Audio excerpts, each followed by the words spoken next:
फरहत, लड़कियों को ऐसा ही तेज और चालाक होना चाहिए। अरे जो मौके से फायदा ना उठा सके वो बेवकूफ होता है।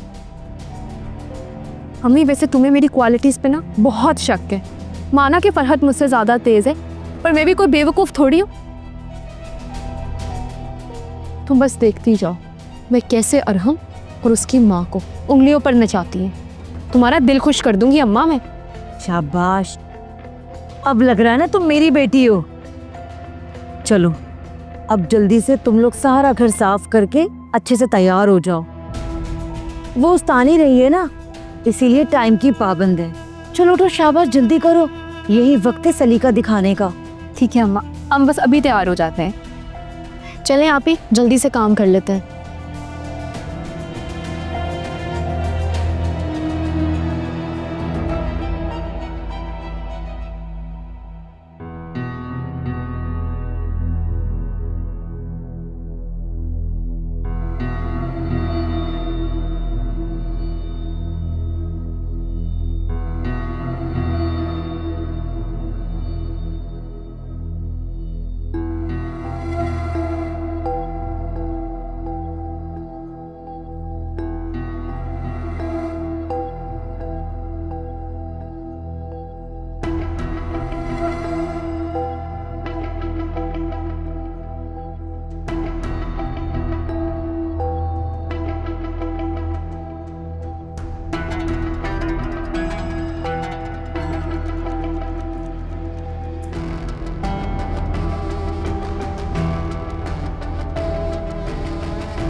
इतनी मामूली सी बात के लिए आपने मुझे यहाँ बुलाया? मामूली सी बात? ज़ारून की शादी को तुम मामूली क्यों समझती हो? आप माँ बेटा अपने अरमान पूरे करने में लगे हैं और मैं किस मसले में हूँ उसका तो किसी को कोई ख्याल नहीं है। अब क्या कर दिया उस बेचारी ने? बेचारी? इस जैसी 10 बेचारियां मरी होंगी तो ये पैदा हुई है।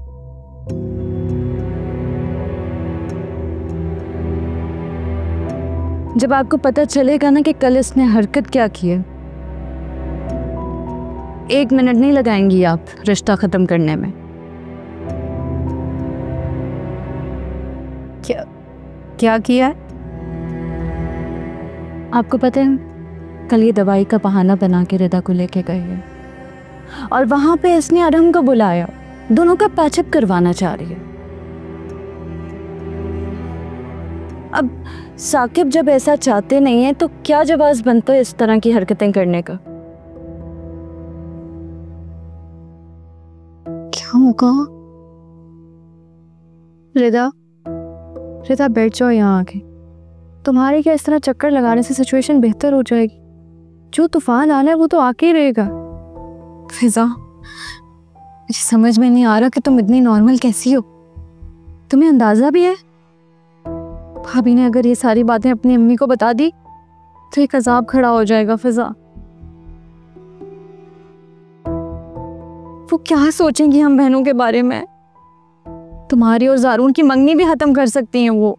हाँ तो करते हैं यार, मुझे अब परवाह नहीं है। देखो मैंने जो भी किया वो बहुत ही हमदर्दी और खुलूस से किया है और मुझे उस पर कोई गिल्ट नहीं। तुम्हारी खुशी के लिए मैं कुछ भी कर सकती हूँ। फिजा, ये सब इतना आसान नहीं है। एक तमाशा लग जाएगा घर में।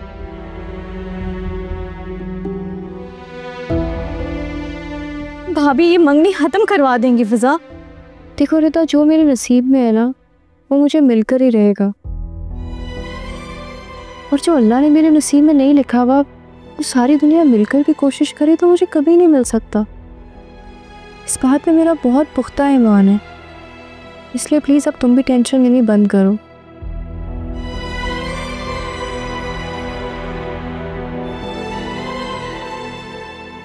चाय पियोगी? चाय बना कर लाओ। ला रही हूँ मैं, चाय पीते हैं बैठे।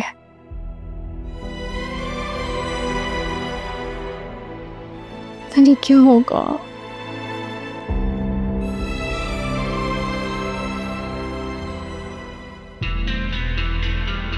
जो लड़की अपने सगे भाई को किसी खातिर में नहीं लेती, उसको बहू बनाना कहाँ की अक्लमंदी है? बताएं मुझे।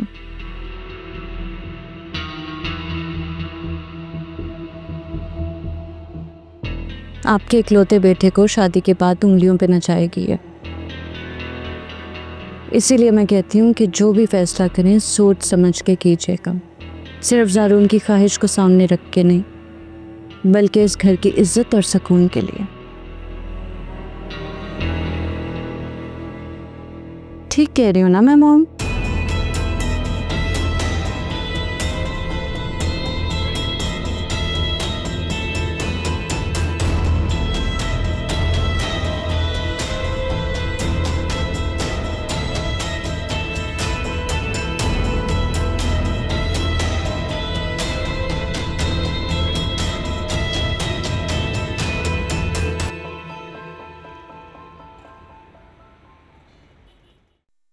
सबा, मैं मानती हूँ बेटी की माँ उसके रिश्ते के मामले में बहुत मोहतात होती है और लड़के के बारे में जानने का तो पूरा हक है।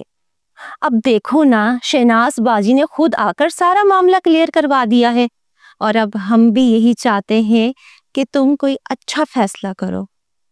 सॉरी, मेरा दिल नहीं मानता। और हम बेकसूर है सबा, तुम्हें पता है।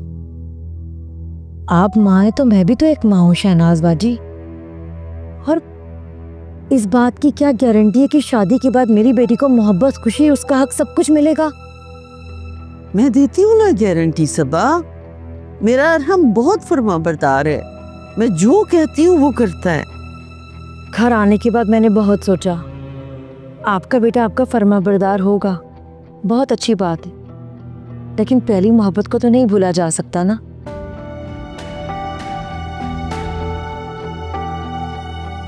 क्या एतबार है कि अगर हम शादी के बाद उस लड़की से शादी करने के लिए फिर से राजी हो जाए तो मैं किसका गिरबान पकड़ूंगी? बताएं आप।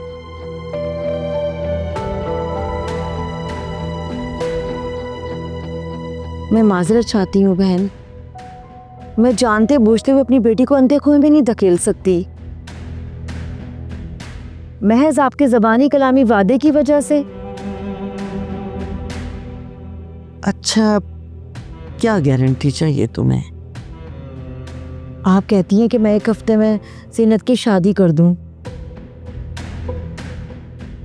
ठीक है, मैं कर दूंगी, लेकिन मेरी एक शर्त है।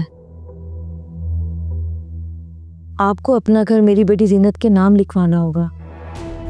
अरे मेरा घर ज़ीनत का ही है, मेरा जो कुछ भी है अरहम का तो है। वो तो आपकी बात ठीक है, मगर देखिए ना, इन हालात में मेरी बेटी को भी तो कोई सिक्योरिटी चाहिए ना। सबा, हम आपस में कुछ बात करना चाहते हैं।